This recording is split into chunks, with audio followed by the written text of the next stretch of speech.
Friends, hello and welcome to my channel again. Today I'm going to speak to you about again the hair issue. Hair issues में मैं क्या बताना चाहूँगा, hair thinning treatments. देखिए, hair thinning और hair growth and hair density, ये तीनों शब्द काफ़ी मिलते जुलते हैं और इनके बारे में मैं आपको बताऊंगा कि एक्चुअली में क्या किया जा सकता है और किस तरीके से हेयर थिनिंग को ठीक करके हेयर ग्रोथ में कन्वर्ट किया जाता है. एंड डॉक्टर सत्संगीज और मैं अपने मेडिकल प्रैक्टिस में नेचुरल ट्रीटमेंट्स के लिए हमारी क्लिनिक जानी जाती है. We have been helping people to grow hair naturally. तो आपके केस में हेयर थिनिंग ट्रीटमेंट क्या होता है और किस तरीके से हम आपको अच्छे रिजल्ट्स दे सकते हैं. फ्रेंड्स, इस 2 मिनट की ट्यूटोरियल को आप देखना मिस ना करें और आप नए हैं इस चैनल पे तो सब्सक्राइब जरूर करें और हेल्दी कमेंट्स लिखें जिससे कि हम आपके लिए और बेहतर काम कर पाएँ. देखिए, थिनिंग हेयर ट्रीटमेंट के 3 या 4 पार्ट्स होते हैं. एक मिनिचराइजेशन, आपके बाल जब कम होते हैं तो वो पतले और छोटे बेबी हेयर में कन्वर्ट होते हैं. नंबर 2, बाल का कैलिबर या बाल का डायमीटर पतला होने लगता है. नंबर 3, उनका टेक्सचर में स्केल्स, डैंड्रफ या ऑयलीनेस के कारण वो क्लम्पी और कम दिखाई देते हैं. तो इन तीनों चीज़ों पे जब हम अटैक करते हैं, treatment, biomarkers, nutritions and with the help of second generation homeo hair treatments, तो as a result there is a 98% success and satisfaction in overall patient results.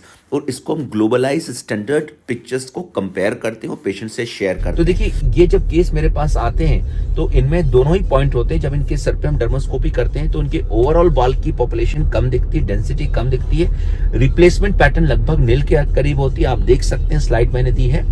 और पपड़ियां या पेरीफोलिकुलर डिस्कोमेशंस या स्केलिंग बहुत ज्यादा होती है. तो इन केसेस में पहला पार्ट ये होता है कि पेशेंट के बालों को कैसे ठीक किया जाए, किस तरीके से इसको गंजे होने से रोका जाए.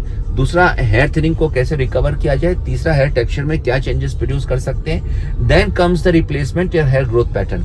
सो हेयर थिनिंग ट्रीटमेंट बहुत से केसेस में अपने में क्यूरेटिव होती है क्योंकि 2 से 3 महीने में वो आपके बालों की डेंसिटी बढ़ा सकती है. इट इज लाइक कि आपके बाल सर पे कम है लेकिन बाल पतले भी हैं. तो एक पतले बाल अगर उतने ही एरिया में तो उनका घनत्व कम होता है बिकॉज दे आर थिन कैलिबर्ड.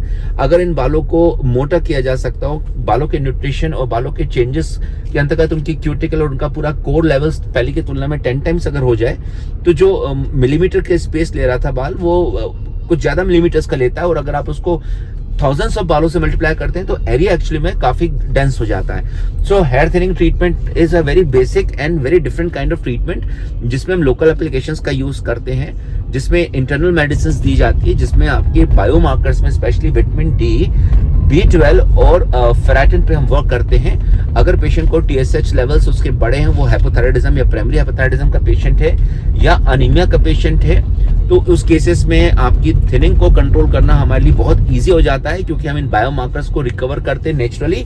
और जो बालों का ट्रीटमेंट होता है उसके अंतर्गत आपके बाल 3 से 6 महीने में काफी घने हो जाते हैं. इसका मतलब ये नहीं कि आपके नए बाल उगकर इकट्ठा हो गए हैं. 5-6 महीने में बाल नए उगकर लंबे नहीं हो सकते हैं, लेकिन हाँ, ग्रेजुअली अगर पेशेंट को क्रॉनिक टेलोजेनल फ्लोएमा में बाल कम भी हैं तो धीरे धीरे करके वो बाल उगना भी शुरू होते हैं और एक्सेसिव फॉल जो हो रहा होता है वो गिरता है. तो overall hair thinning treatment is a basic prima facie treatment जो कि ज्यादातर केसेस में हम रिकवर करते हैं पेशेंट्स के, और followed by hair growth treatment जिसमें रिप्लेसमेंट पैटर्न पहले से बढ़ते हैं और इनको हम साक्ष्य के तौर पे हर 5 महीने में रिप्लेसमेंट पैटर्न को चेक करते हैं. तो फ्रेंड्स, आपके केस में मैं यही एडवाइस करूंगा कि आप क्लिनिक में आए, अपने बायोमार्कर्स को मेरे साथ चेक कराएं. अगर आप क्लिनिक में नहीं है तो ऑनलाइन आप मुझसे मेरे साथ एक एनालिसिस करवाइए. और मैं श्योर हूं कि अगर आपने ट्रीटमेंट तरीके से लिया और आपने पैटर्न्स को अच्छे से फॉलो किया, कंप्लायंसेस को, तो आपके बाल पहले से बेहतर होंगे और आप मेरे ट्रीटमेंट पे डिपेंड नहीं करेंगे क्योंकि समय के साथ जब आप स्वतः रिकवर होते हैं तो it is a long term and it have a long sustained benefit that is called permanent treatment. तो आप आसानी से फिर बाद में मेरी ट्रीटमेंट को छोड़ भी सकते हैं. सो फ्रेंड्स, जब भी आपके बाल गिरते हैं तो आप उसको हल्के से ना लें. इसके लिए आप मुझसे मिले, मेरी टीम से बात करें. ये नंबर फ्लैश हो रहे हैं. और देखिए, मैंने जो भी आपको जानकारी साझा की है इसको आप जरूर अपने दोस्तों तक पहुंचाइए जिनको जरूरत है. और आप हमारे चैनल को सब्सक्राइब करना मिस ना करें. और अगर मैं और बेहतर आपके लिए कुछ कर सकता हूं तो आप जरूर लिखें. मेरी अलग अलग साइट्स हैं जिसमें से अभी जो एक्टिव साइट्स हैं वो डॉक्टर सत्संगीज हेयर फॉल ट्रीटमेंट.in है, डॉक्टर सत्संगीज ORG, और कुछ पुरानी साइट्स हो सकता है वर्क नहीं कर रही हैकिंग के कारण, but we are working on it. और मुझे आखिरी तक सुनने के लिए आपके अंदर बैठे ईश्वर को मैं प्रणाम करता हूँ. All the best friends, take care.